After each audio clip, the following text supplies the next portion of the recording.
कहावत है कि दूध का जला छाछ भी फूंक फूंक कर पीता है, लेकिन ये बात कांग्रेस के नेताओं खासकर शशि थरूर पर लागू नहीं होती। उन्होंने एक हफ्ता पहले हिंदू पाकिस्तान का बयान देकर कांग्रेस का मुंह चलाया था।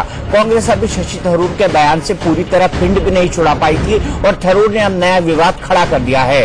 आज से संसद का मानसून सत्र शुरू हुआ। विपक्ष ने मॉब लिंचिंग को लेकर स्वामी अग्निवेश पर बीजेपी युवा वाहिनी के हमले को मुद्दा बनाकर बवाल मचाना शुरू ही किया था कि थरूर ने सब पर पानी फेरने वाला बयान दे दिया। दरअसल हिंदू पाकिस्तान वाले बयान का विरोध करने के लिए बीजेपी युवा मोर्चा ने तिरुवनंतपुरम में थरूर के दफ्तर पर कालिख पोती थी। उसी घटना की आलोचना करते हुए थरूर बोल गए कि बीजेपी वाले हिंदुत्व में तालिबान शुरू कर रहे हैं। So the great danger then is, if they have been able to win a repeat of their current strength in the Lok Sabha, then frankly, our democratic constitution as we understand it will not survive, because then they will have all the three elements they need to tear up the constitution of India and write a new one. And that will be a new one that will enshrine the principle of a Hindu Rashtra, create a Hindu Pakistan. അവര് എന്നോട് പറയുന്നു പാകിസ്ഥാനിലേക്ക് പോവാൻ. ആർക്കാ അവർ അവകാശം കൊടുത്തിരിക്കുന്നത് തീരുമാനിക്കാൻ?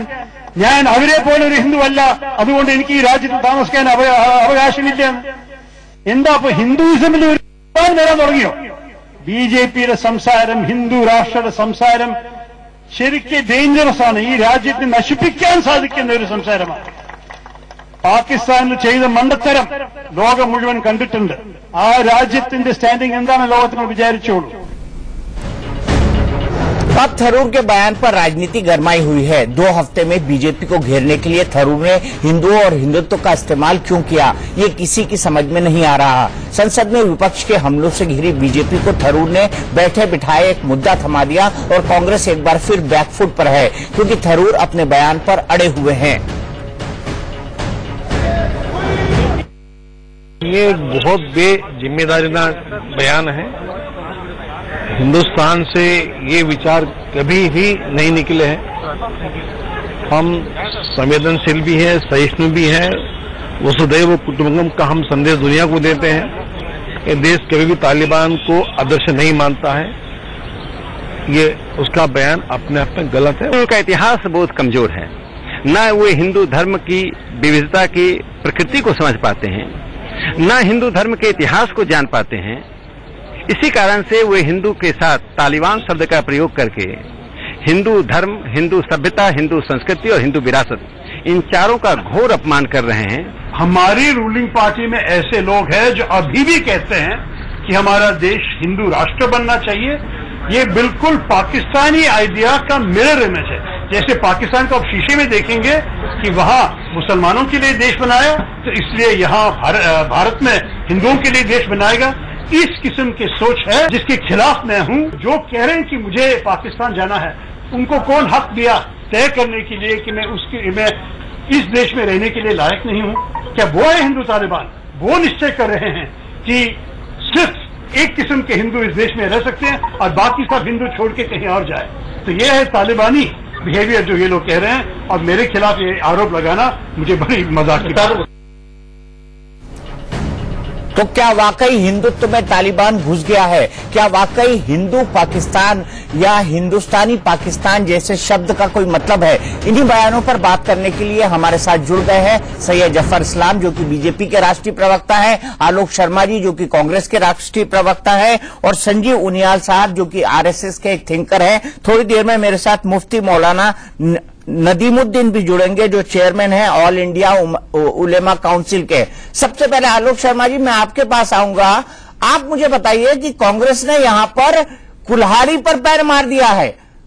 आपके लोग जानबूझकर ऐसे बयान दे रहे हैं, जानबूझकर या नासमझ के कारण, कि 2019 का चुनाव हिंदू मुसलमान बन जाए, और उससे अगर किसी को फायदा हो तो वो सैयद जफर इस्लाम की पार्टी है।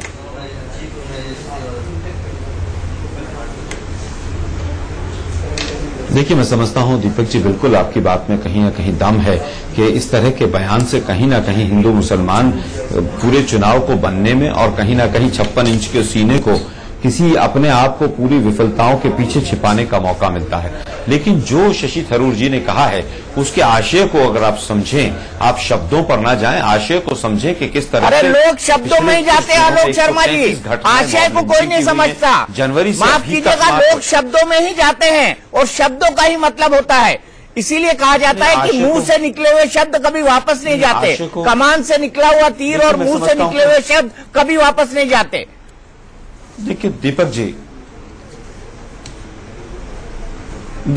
जी, मैं समझता हूं कि शब्दों पर इसलिए नहीं जाना चाहिए कि जिस तरह से सुप्रीम कोर्ट ने कल बीजेपी सरकार से कहा है कि आप सख्त से सख्त कानून लेकर आएं, और जिस तरह से 5 मंत्री पूरी तरह से जो लोग मॉब लिंचिंग में इन्वॉल्व रहे हैं, दंगे में इन्वॉल्व रहे हैं, उनकी स्तुति करते हुए पाए गए हैं, उनको माला पहनाते हुए पाए गए हैं, और जिस तरह से लगातार ये घटनाएं बढ़ रही हैं, इसलिए भाव में, आशय में जाना जरूरी है। शब्दों पर अगर आप गौर करेंगे तो मोदी जी ने क्या कहा है, और मोदी जी के एक एमएलए ने अभी कहा है कि प्रभु राम भी अगर नीचे ऊपर से उतर कर आ जाए तो रेप नहीं रुक सकते हैं। मैं समझता हूं शब्दों के फेर में नहीं पड़ना चाहिए। कल जिस तरह से स्वामी अग्निवेश के ऊपर अटैक हुआ और तमाम चीजें जो हो रही हैं पिछले 4 वर्षों से, 4.5 वर्षों से, वही प्रशासन है, वही पुलिस है, वही सरकारें हैं, लेकिन केंद्र की सरकार जैसे ही बदली है, जिस तरह का माहौल देश के अंदर बनाया गया है, ये पूरा देश देख रहा है। आज पार्लियामेंट चल नहीं रही है, पार्लियामेंट में किस तरह के व्यवधान आ रहे हैं, और हम कर रहे हैं हिंदू मुसलमान।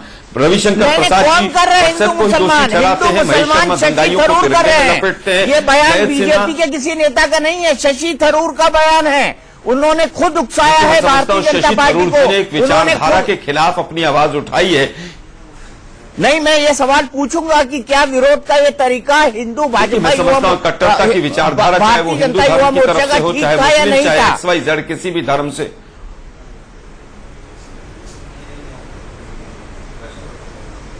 नहीं, मुझे लगता है कि जिस तरह का उन्होंने कहा है कि जिस तरह की कट्टरता बढ़ रही है, जो भाजपा से सवाल पूछ ले वो पाकिस्तान चला जाए, जो भाजपा से सवाल पूछ ले वो देशद्रोही हो, ये चाहे जम्मू कश्मीर की सरकार छोड़कर भगोड़े भी हो जाएं, लेकिन आप इनसे सवाल नहीं पूछ सकते। मैं समझता हूं जिस तरह का माहौल ये जो बना है, ये जरूर कहीं ना कहीं एक कट्टरता की विचारधारा का है, जो ना भारतीय संविधान और ना ही हिंदुत्व, दोनों से बहुत परे है, बहुत दूर है। और भारतीय जनता पार्टी को ये चीज समझनी होगी कि आप अपनी विफलताओं को छुपाने के लिए इस तरह की चीजों में देश को मत उलझाइए। आलोक शर्मा जी, आज सवाल आपसे ज्यादा पूछूंगा क्योंकि मुझे अभी भी समझ नहीं आ रहा है कि शशि थरूर को किस हिसाब से आप जस्टिफाई कर रहे हैं। मुझे ये बताइए कि भारतीय जनता पार्टी से सवाल पूछते पूछते आप हिंदू और हिंदुत्व पे क्यों आ जाते हैं? क्या भारतीय जनता पार्टी को हिंदुत्व और हिंदू से आप आइडेंटिफाई कराना चाहते हैं? तो इनको बल्ले बल्ले करके नाचना चाहिए। देखिए, मैं समझता हूं दीपक जी, आपकी बात में मैंने पहले ही स्वीकार किया कि कहीं ना कहीं इस तरह के बयान से विपक्षी दल को फायदा होता है। बार बार देखिए, पाकिस्तान के ऊपर मोदी जी और भाजपा से वोट मांगती रही है। और आलोक शर्मा जी, आप उसको जस्टिफाई कर रहे हैं। जवान मर किसान का नारा देकर। नहीं, मैं जस्टिफाई नहीं कर रहा। आप जैसा समझदार प्रवक्ता है जो हर चीज को समझता है, जो हर मर्म को समझता है, जो हर पॉलिटिकल नस को समझता है। अगर आशय और भाव की बात आप करेंगे तो मैं जरूर जस्टिफाई कर रहा हूं। आलोक शर्मा जी, क्या भाव महत्वपूर्ण है कि शब्द महत्वपूर्ण है? करने की आवश्यकता है। मोदी जी ने पिछले 3 वर्षों में लगातार, देखिए, मैं समझता हूं ये समझने वाले के ऊपर है कि वो भाव के ऊपर जाता है, किसी शब्द को लेकर वो बैठ जाता है। हिंदुस्तान की या हिंदुत्व की पाकिस्तान से तुलना करना, तालिबान से तुलना करना बिल्कुल किसी भी सूरत में ठीक नहीं है, ये गलत है। मैं इसका खंडन करता हूं। लेकिन जिस तरह आप ये बोलिए कि आप शशि थरूर के बयान का खंडन करते हैं, मन तन भावे मूड़ी हलावे, लेकिन बात नहीं मानेंगे आप। मीठा मीठा गप गप, कड़वा कड़वा थू थू, ये नहीं चल सकता आलोक शर्मा जी। मैं समझता हूं बिल्कुल नहीं चलेगा। शब्द का इस्तेमाल करना, तालिबान शब्द से हिंदुओं का या हिंदुत्व की तुलना करना, ये बिल्कुल पूरी तरह से गलत है। चलिए, शायद शशि थरूर को ये शब्द का मतलब भी नहीं पता होगा कि तालिबान का लेकिन मतलब क्या ये ज्यादा गलत है कि शब्द का इस्तेमाल हुआ, या ये गलत है कि 5 मंत्री जो है दंगाइयों को पारितोषित कर रहे हैं? कौन सा ज्यादा इंपॉर्टेंट चीज है? क्या आज 5 मंत्रियों को, रविशंकर प्रसाद जी, महेश शर्मा जी, जयंत सिन्हा जी, गिरिराज जी और गडकरी जी को इस्तीफा नहीं देना चाहिए? क्या आप दंगाइयों का साथ दे रहे हैं? आप जिस तरह से मॉब लिंचिंग करने वाले लोगों का साथ दे रहे हैं, ये दुर्भाग्यपूर्ण देश के लिए। कर लिया, बहुत बता। सैयद जफर इस्लाम जी, मेरा सवाल आपसे भी है। सैयद जफर इस्लाम जी, मेरा सवाल आपसे भी है, और मेरा बड़ा सीधा सवाल है कि क्या अगर शशि थरूर कोई आपत्तिजनक बयान देते हैं तो आपके विरोध का ये तरीका सही है क्या कि आप कालिक पोत के आ जाए उनके दफ्तर पर? क्या ये तरीका सही है?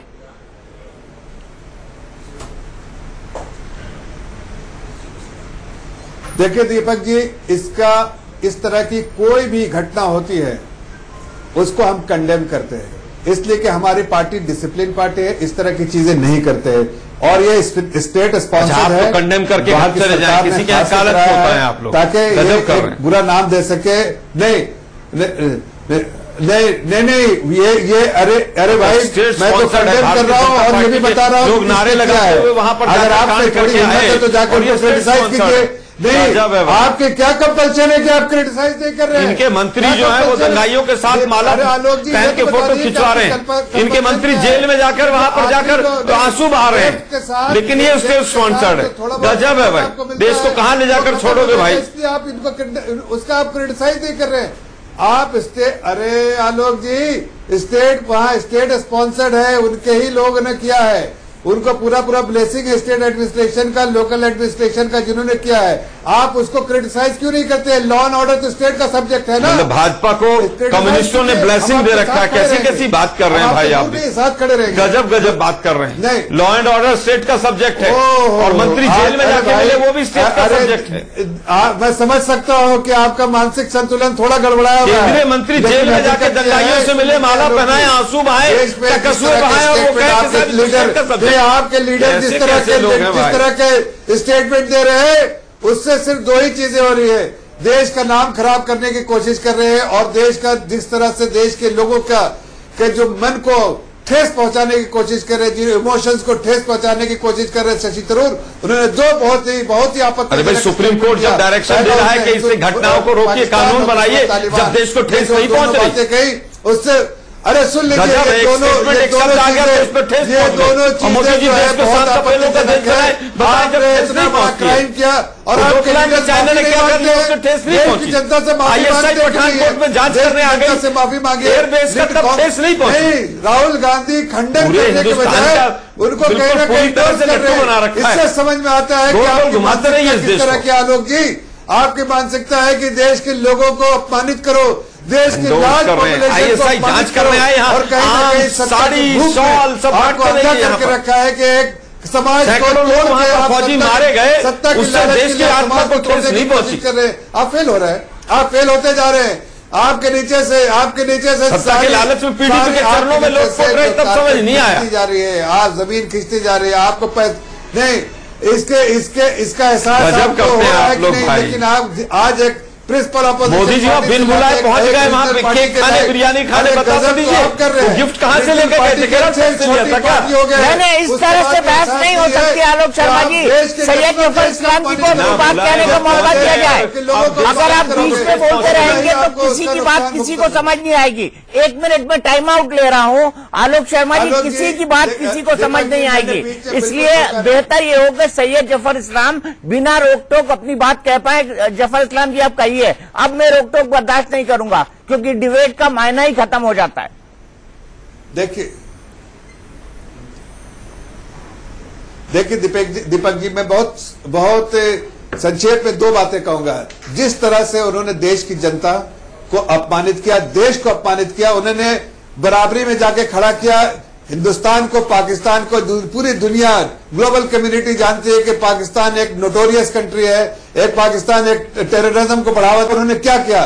तालिबान, पूरी दुनिया जानती है तालिबान किस लिए जाना जाता है, टेररिस्ट के लिए, टेरर के लिए। और उसको फिर इक्वेट किया हिंदू तालिबान से। समझ में आता है कि वो देश की जनता को अपमानित करना चाहते हैं। खास के इतने अंधे हो गए हैं सत्ता की लालच में कि वो सोचते हैं समाज को तोड़ के कहीं ना कहीं सत्ता एक पॉकेट जो है वोट बैंक बना ले, उनको एक समुदाय को और एक समुदाय को अपमानित करे ताकि उससे उनका वोट बैंक जो है सिक्योर हो जाएगा। इसलिए कि पार्टी बिल्कुल खत्म हो चुकी है, रीजनल पार्टी से भी छोटी पार्टी रह गई है। इसलिए ये इस तरह की हरकतें कर रहे हैं। इस तरह का स्टंट आलोक जी फेल करेगा, बैकफायर करेगा, बैकफायर कर रहा है। देश की जनता आपको माफ नहीं करेगी। आगे आने वाले हर चुनाव में आपको इस चीज से जूझना पड़ेगा और इसका सामना करना पड़ेगा। इसलिए कि आप देश की जनता आपको जिस तरह से आपने देश की जनता के मुंह पे कालिक डालने की कोशिश की, देश की जनता आप पे कालिक लगाएगी।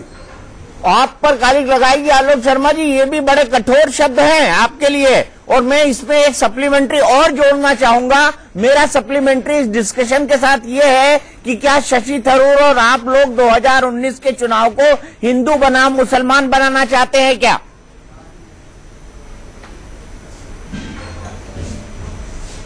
देखिए, बिल्कुल भी नहीं ऐसा है। भारतीय जनता पार्टी हमेशा से हिंदुत्व के नाम पर और धार्मिक आधार पर उन्माद फैलाकर वोट मांगती रही है।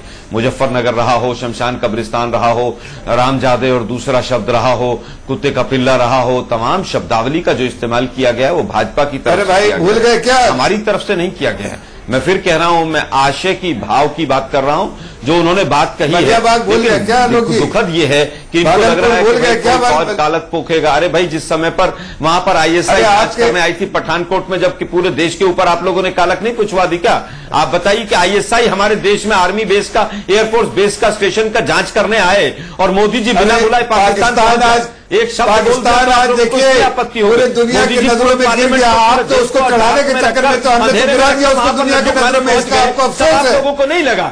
नहीं, इसका आपको अफसोस है, इसलिए आपके लोग जाके कहते हैं कि मोदी की सरकार को गिराओ, ये पाकिस्तान को गिराना चाहते हैं, इसकी सरकार ही गिरा जाकर पारितोषित करेंगे। मुजफ्फरनगर के नहीं, आप एक ही बात रिपीट करे जा रहे हैं, आप सिर्फ एक बात रिपीट करे जा रहे हैं आलोक शर्मा जी। और दोनों में, शशि थरूर के बयान में, मॉब लिंचिंग में, दोनों में बहुत अंतर है। तब आपको नहीं समझ। आलोक शर्मा जी, आप इसको जस्टिफाई नहीं कर सकते। आप आम के साथ खरबूजे के इक्विवेलेंट नहीं बना सकते। आप आम के साथ खरबूजे की तुलना नहीं कर सकते। अब मैं एक बेसिक मुद्दे पर आना चाहूंगा। मेरे साथ नदीमुद्दीन साहब मौजूद हैं। नदीमुद्दीन साहब, मैं आपसे जानना चाहूंगा, एक तालिब का मतलब क्या होता है? तालिबान का मतलब क्या होता है? देखिए, अगर मुझसे आप पूछना चाहते हैं तो तालिबान ये शब्द अरबी का वर्ड है। जी बिल्कुल। सीखने का मतलब शाब्दिक मतलब समझ रहा हूँ। समझे, सीखने का मतलब है कि तालिबान एक तलब, एक एजुकेशन है। मगर हमारे पास जो तालिबान का माहौल है एक आतंकवादी माहौल है। तालिबान जो अफगानिस्तान में कर रहे हैं या दुनिया के अंदर उन्होंने अफगानिस्तान का नक्शा बिगाड़ा, उसको हमारे देश में दुनिया एक तालिबान कह रही। मगर आज हमारे देश में भी कुछ ताकतें हैं। मैं कह रहा हूं, हमारे भाजपा के प्रवक्ता से मैं पूछ रहा हूं कि 4 साल में इस सरकार ने सिवाय हिंदू मुसलमान के क्या किया? कभी तलाक के नाम पर, कभी जो मुस्लिम महिलाओं के नाम पर, कभी मॉब लिंचिंग के नाम पर। आज पाकिस्तान को आप सबक सिखाने की बात कर रहे हैं। बार बार हमारे फौजी मारे गए। आपने पाकिस्तान को बेस्ट बिजनेसमैन का दर्जा क्यों दिया? आपने वापस क्यों नहीं लिया? वापसी का सवाल कर रहा हूं। नहीं, अदब से एक वापसी का सवाल। नहीं, मेरी बात सुनिए। सुन लीजिए। नहीं, सुनिए। आप चिल्लाइए मत। Don't cry please, please listen to me please. नहीं सुनिए, उसके बाद आप बोलते रहेगा, मैं इंटरप्ट नहीं करूंगा। हाँ। ये शशि थरूर आपको, लोगों को बदनाम करते हैं, इस तरह से अपमानित करते हैं तालिबान कह के, और देश को अपमानित करते हैं। क्या आपको ये अच्छा लग रहा है? देखिए, सुनिए, ये बता दीजिए बस। अपमान तो दोनों कर रहे हैं। आप भी अपमान कर रहे हैं, वो भी अपमान कर रहे हैं। सवाल ये नहीं है। नहीं, मैं शशि थरूर का मैं कोई तर्जुमान नहीं हूँ। मगर क्या स्वामी अग्निवेश को पीटने वाले क्या तालिबानीकरण नहीं है? क्या जयंत सिन्हा मॉब लिंचिंग में जमानत पे रहने वालों को जाके घर पे फूलमाला चढ़ाते हैं, वो तालिबानीकरण नहीं है? क्या एक भीड़ क्राउड गाय के नाम पर लोगों को मार दे रही है? क्या तालिबानीकरण नहीं है? हाँ, नहीं, मैं बताता हूँ। आप गलत आप हाँ, क्या गलत बता रहे हैं? आप बताइए। भीड़ मार दे रही है, क्राउड मार रही, किसको सजा मिली? 4 साल में किसको आपने सजा दिया है? आपने कहा था सबका साथ सबका विकास। क्या किया आपने मुसलमानों का विकास? क्या किया आपने मुसलमानों? मैं खड़ा नहीं हूँ, पाकिस्तान हमारा मुल्क नहीं बनेगा, मगर आप बना रहे हैं। बनेगा नहीं, मगर आप बना रहे हैं। आप टारगेट कर रहे हैं मुसलमानों को। बेल मिलने की खुशी पे जो है, हमने उसको लोगों के साथ माला पहनाया। क्यों पहनाए? कोई टारगेट नहीं कर रहा। क्यों पहना है? एक मंत्री जेल में जाता है और आप उससे मिलने जाते हैं। एक मंत्री जेल में जाता है, आपको शर्म आनी चाहिए। आप बात करने का ढंग सीखिए।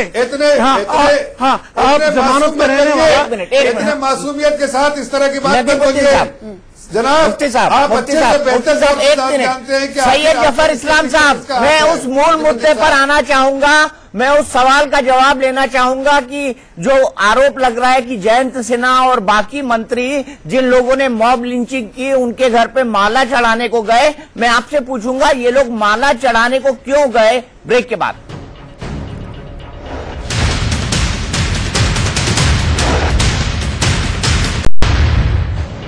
क्या कांग्रेस खुद कुल्हाड़ी पर पैर मार रही है? क्या कांग्रेस 2019 के चुनाव को हिंदू बनाम मुसलमान बता रही है? लेकिन कांग्रेस ने जो मुख्य मुद्दा उठाया वो जयंत सिन्हा और बाकी मंत्रियों के, उन लोगों के सम्मान का है जो मॉब लिंचिंग के आरोपी थे। ऐसा क्यों हुआ जफर इस्लाम जी? इसका एक्सप्लेनेशन दीजिए पहले।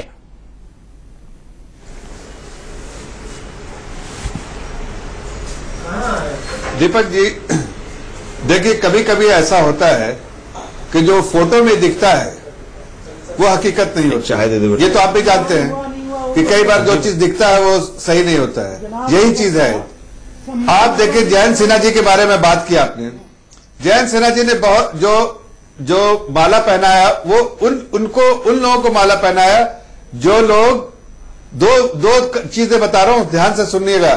जो लोग बेल पे रहे हुए थे तो बेल की खुशी में लोगों ने उनको माला पहनाया। Being a local leader, local MP, local minister, उन्होंने भी साथ साथ माला पहनाया। वो कन्विक्टेड को लोग नहीं, उन्होंने बेल की खुशी में कन्विक्टेड लोगों उन्होंने खुद कहा है कि जो लोग एक मिनट, जफर इस्लाम जी, जफर इस्लाम जी, इस तरह के कानून जफर इस्लाम जी, बेल मिल गई मतलब क्या वो निर्दोष साबित हो गए? मुझे बताइए, बेल मिल गई तो क्या वो निर्दोष साबित हो गए? क्या आप जस्टिफाई करते हैं जयंत सिन्हा? मतलब आप जस्टिफाई कर रहे हैं, आप जस्टिफाई कर रहे हैं जयंत सिन्हा के माला पहनाने को? बिल्कुल जस्टिफाई करेंगे। नहीं, मैं ये क्लैरिफाई कर रहा हूं, बिल्कुल क्लैरिफाई कर रहा हूं। जस्टिफाई तो बिल्कुल नहीं कर रहा, क्लैरिफाई कर रहा हूं। आंखों का जो नजरिया है वो समझा रहा हूं। किस चेयरमैन साहब सुन लीजिए, अरे सुन लीजिए। जयंत सिन्हा जी ने बड़े साफ तरीके से खंडन किया है, उन लोगों के बारे में कहा है जो लोग कानून पे लेते हैं उनके खिलाफ बिल्कुल निर्दोष नाम करते हैं, करते ना जयंत सिन्हा कर सकते हैं, हम सबका खंडन करते हैं। लेकिन इन्होंने लोकल लीडर हौसले के हैसियत से उनको माला पहनाया, चूंकि खुशी का लोकल लीडर आपके थे। मैं यही बात जी से पूछता हूँ। संजीव उनियाल जी, आप मुझे बताइए कि जयंत सिन्हा के माला पहनाने को आप जस्टिफाइड मानते हैं क्या? आप जिस तरह की मॉब लिंचिंग हो रही है गौ हत्या के नाम पर, गौवध के नाम पर, गौकशी के नाम पर, उसको जस्टिफाई करते हैं या नहीं? या जिस तरह की हरकत स्वामी अग्निवेश के साथ कल हुई, क्या आप उसको जस्टिफाई करते हैं या नहीं? देखिए, राष्ट्रीय स्वयंसेवक संघ तो कोई भी लीगल काम होगा तो उसको कभी भी जस्टिफाई नहीं करेगा। लगभग 92 वर्ष से राष्ट्र निर्माण का कार्य करने वाली राष्ट्रीय स्वयंसेवक संघ किसी भी लीगल कार्य को कभी भी जस्टिफाई नहीं करेगा, कभी भी दीपक चौरसिया जी एंडोर्स नहीं करेगा। ये ब्लैक एंड व्हाइट में, और आज भी मैं कह रहा हूं, अगर कोई भी गलत कार्य कोई भी व्यक्ति करता है, चाहे स्वामी अग्निवेश जी को मारने का हो, चाहे मॉब लिंचिंग का हो, उसके लिए राष्ट्रीय स्वयंसेवक संघ हमेशा अपोज करेगा।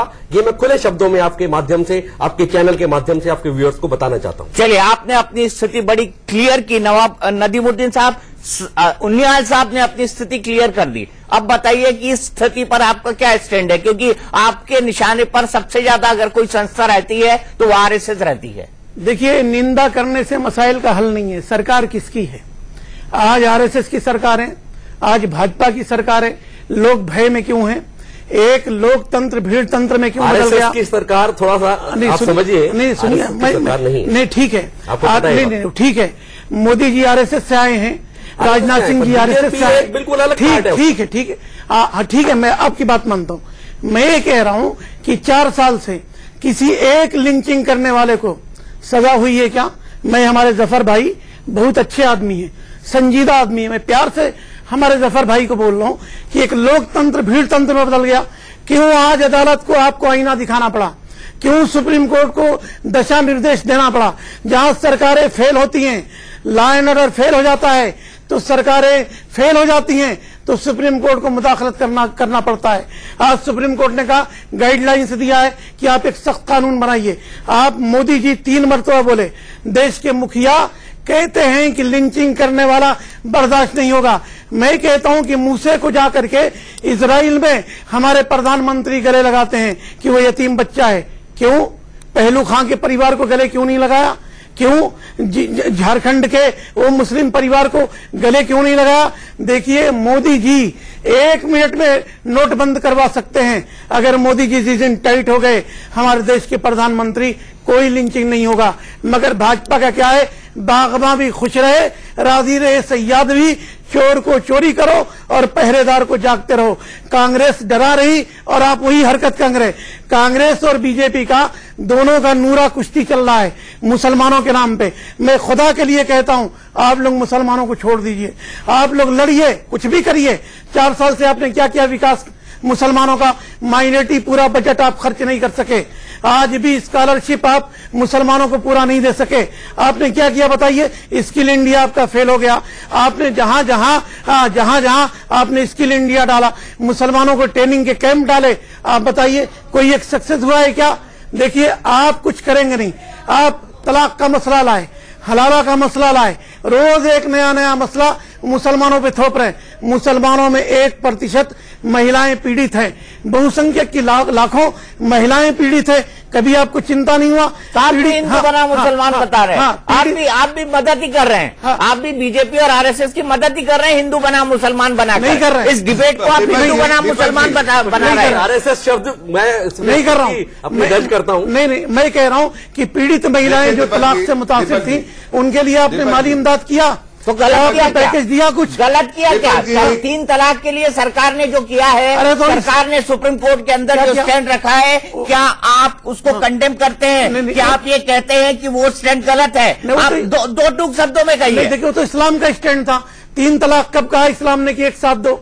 इस्लाम तो पहले से मना करता गया कि 3 तलाक एक साथ मत दो। अब जिसने 3 तलाक का दुरुपयोग किया मुसलमानों में कितने लोग हैं? आपको 1% मुसलमानों की चिंता आ गई। मदरसों का कोड बदलने की आपको चिंता आ गई। मदरसों के बच्चों का क्या हाल है, कभी आपने सोचा? उनके एजुकेशन का कितने आपने यूनिवर्सिटी मुसलमानों को दिया? 4 साल में एक बताइए। अलीगढ़ में आप जो है झांक रहे हैं, आप जो है यहाँ जामिया मिलिया को बर्बाद करने की साजिश कर रहे हैं। आपने कोई एक दिया? आप एक मुसलमानों को कोई एक यूनिवर्सिटी दिए? अगर आप दिए तो बताइए। जवाब ले लेते हैं। जवाब दीजिए जफर इस्लाम साहब, मुफ्ती साहब की बातों का जवाब दीजिए। देखिए मैं जवाब देता हूं। चेयरमैन साहब थोड़ा अपना पैमाना खोल के रखिए और अपना दिमाग वसी रखिए और आपके आपसे ज्यादा वसी है, अल्लाह का शुक्र रखिए। आलिम दीन है और संजीदा। सुन लीजिए देखिए आपका वसी दिमाग नहीं है इसलिए आप इस तरह सुनिए। आप देखिए तो व्यक्तिगत हमला करेंगे तो अच्छा नहीं होगा। आप अपना दिमाग सही करिए, मेरे दिमाग पर मत बात करिए। हाँ नहीं व्यक्तिगत सुन लीजिए, आप व्यक्तिगत टिप्पणी मत कीजिए। चेयरमैन साहब मैं ये कह रहा हूं कि हमारी सरकार ने, अरे सुन तो लीजिए, सुनना नहीं चाहते हैं आप? सुनिए। हमारी सरकार ने कोशिश की कि मदरसे में जहां पर पढ़ाई कम और उनको पढ़ाई से दूर रखने का ज्यादा काम होता है, मेन स्ट्रीम से हटा के रखने का काम होता है, हमको उसको रिफॉर्म्स करने का काम किया। इसलिए कि जब तक न्यू अच्छी नहीं होगी समाज अच्छा नहीं होगा। हमने न्यू को अच्छे करने की कोशिश की। एक प्यार से एक अदब से एक सवाल है सर, हमने सर प्लीज रिक्वेस्ट, एक सवाल करना हूं, उसके बाद आप बोलिए सर। एक सवाल प्लीज नहीं मॉडर्न एजुकेशन देना चाहिए क्या?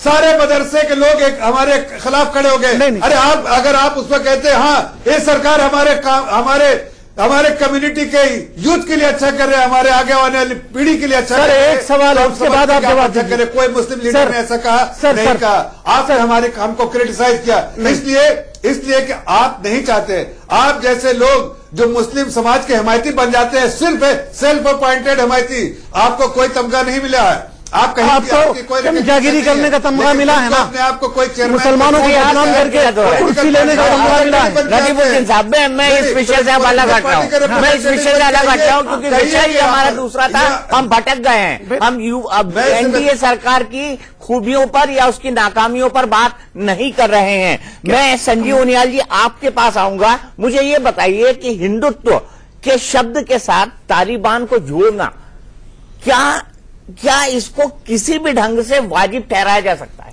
ये आपने बिल्कुल ठीक कहा। आज का जो विषय है, हम विषय भ्रांत हो रहे थे और एंकर का रोल बखूबी आपने निभाया। वास्तव में जो थरूर ने बोला तालिबान, ये हम irrespective of any caste any gender, हम उसको हटा के कॉमन प्लेटफॉर्म पर हिंदुस्तानी, मुस्लिम या हिंदुस्तानी या क्रिश्चियन, उन सबको हटाने के बाद के तालिबान शब्द का यूज करना अपने आप में कितना खतरनाक है। और इस तरह की हरकतें थरूर लगातार करते रहे हैं। आप देखिए, जब मानुषी छिब्बर बनी थी तो उस टाइम 500 और 1000 के नोट जो बैन हुए थे, तब भी इन्होंने कहा था कि हमारी तो चिल्लर भी जो है वो सुंदरी बन सकती है। और एक बार इन्होंने वो परांठे के लिए भी ऐसे शब्द यूज किए थे, जो कि दैट इज हिस्टोरिकल पार्ट, जो कि ब्लैक एंड व्हाइट में। तो दीपक चौरसिया जी उनकी एक आदतन में है, और या तो मार्जिनलाइज हो रहे हैं, पाकिस्तान वाला शब्द का भी इस्तेमाल किया था, हिंदू पाकिस्तान वाला शब्द किया। तो मैं इस तरह के शब्दों पर अगर कोई एक पर्टिकुलर ग्रुप उनके अगेंस्ट कोई कार्य करता है या स्वामी अग्निवेश को कोई मारने का काम करता है, वो बिल्कुल अलग चीज है।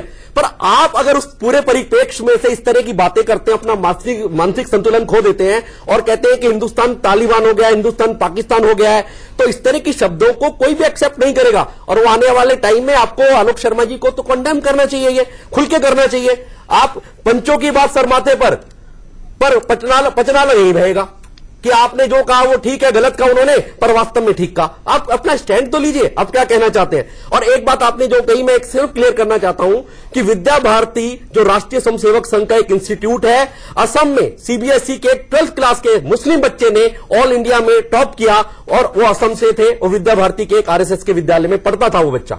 तो ऐसे बहुत सारे एग्जांपल्स मैं आपको दे सकता हूं जहां कि आप आरएसएस और बीजेपी को एक साथ मिक्स ना करें तो अच्छा रहेगा, क्योंकि एक पॉलिटिकल विंग है। परंतु इंक्लूसिवनेस की पॉलिसी जो भारतीय जनता पार्टी की है या नहीं हो सकता है, परंतु राष्ट्रीय स्वयंसेवक संघ की है। उसके विविध संगठनों में आप तरह तरह के, हर बुद्धिजीवी, हर तरह के जाति के लोगों को आप लगातार देखेंगे, उनका रिप्रेजेंटेशन पाएंगे।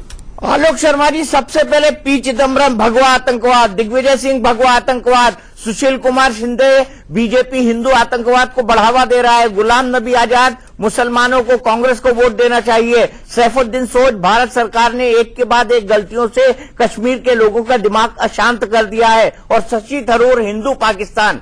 आपको तो कहीं बाहर जाने की जरूरत ही नहीं है, विपक्ष के नेता तो आपके यहां बैठे हुए हैं।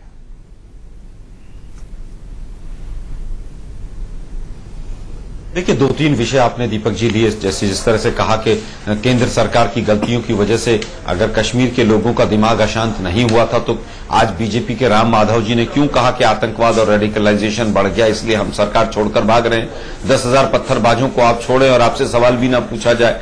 मैं समझता हूं कि जो आज का जो माहौल बन गया है वो पूरी तरह से ये बन गया है कि हर बयान को हिंदू मुसलमान में बांट दीजिए। मैं पहले भी प्रथम वक्तव्य में कह चुका हूं कि इस तरह के बयान से कहीं ना कहीं भाजपा को फायदा मिलता है, उनको अपनी नाकामी छुपाने में मदद मिलती है। मैं इस बात को स्वीकार करता हूं और इस पर कहीं ना कहीं हमारी तरफ से संयम बरता जाना चाहिए। लेकिन जिस व्यक्ति ने जो अधिकारी उस समय पर गृह मंत्रालय में था, जिसने ओपनली मीडिया में आकर कहा कि पूरी तरह से ये लोग फला लोग जिनका लिंक फला संस्था से है वो आतंकवादी गतिविधियों में लिप्त हैं, आज वो व्यक्ति तो मंत्री बना बैठा है केंद्र सरकार में। तो मैं समझता हूं भाजपा अपने गिरेबान में जाके 2013 में मोदी जी ने कहा हमारी आर्मी बहुत कमजोर है, क्या ये उस बयान को हम लेकर आज बैठे रहे? आपको याद होगा बीजेपी के प्रवक्ता चूड़ियां लेकर देश के प्रधानमंत्री के लिए बैठ गए थे, मर जवान मर किसान का नारा दिया था। अभी मैंने 4 बयान और गिनाए आपके सामने। इन बयानों के पीछे पूरी सरकार की नाकामियों को कैसे छुपाया जाए, बीजेपी बहुत अच्छी तरह से इस काम को सीख गई है। वो नहीं बता रही है कि 57 रुपए पर डॉलर छोड़ा था 70 पे क्यों है। वो नहीं बता रही है कि पिछले 4 साल में सबसे ज्यादा होलसेल प्राइस इंडेक्स जो महंगाई दर है वो 4 साल में सबसे ज्यादा बढ़ गई है। शशि थरूर ने एक शब्द बोल दिया, अरे भाई भाव को भी समझ लीजिए।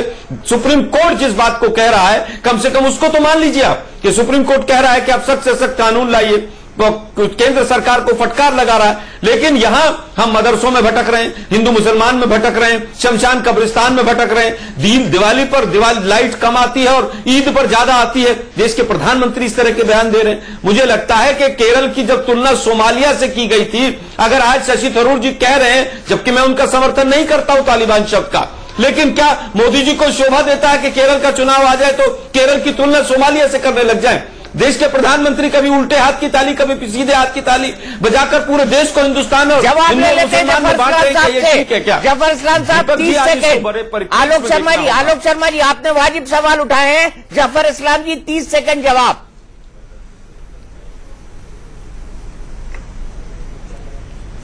देखिए दीपक जी, मसला सिर्फ इतना है, क्या देश को आप अपमानित करेंगे अपने राजनीतिक फायदे के लिए?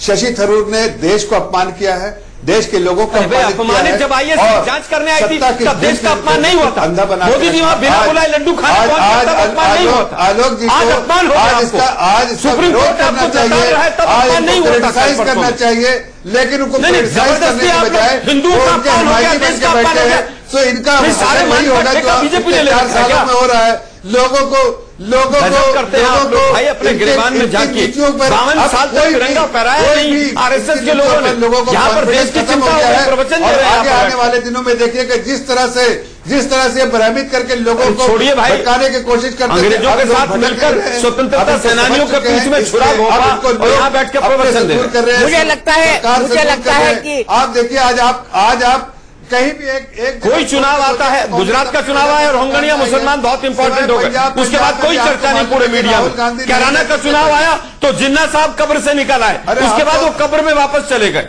अब दोबारा से लोकसभा का चुनाव नजदीक आने लगा तो पूरे देश को फिर हिंदू। आलोक शर्मा जी आपके सवाल भी है, जफर इस्लाम के जवाब भी होंगे, लेकिन हम एक बार फिर इस विषय पर बैठेंगे और इस विषय पर और चर्चा करेंगे, क्योंकि इस विषय पर चर्चा समाप्त होती नहीं दिखाई देती। और जैसा हम कह रहे हैं कि 2000 के चुनाव को प्राइमरी हिंदू बनाम मुसलमान कुछ नेता बनाते जा रहे हैं। क्या इससे बीजेपी को फायदा होगा? बीजेपी को फायदा जरूर होगा। इस बात को समझने की कांग्रेस को जरूरत है, लेकिन अगर नहीं समझ पाती है तो अपने पांव पर ही कुल्हाड़ी मार रही है कांग्रेस, ऐसा फिलहाल प्रतीत होता है। महाबहस में आज के लिए इतना ही, आगे मिलेंगे टुनाइट विद दीपक चौरसिया।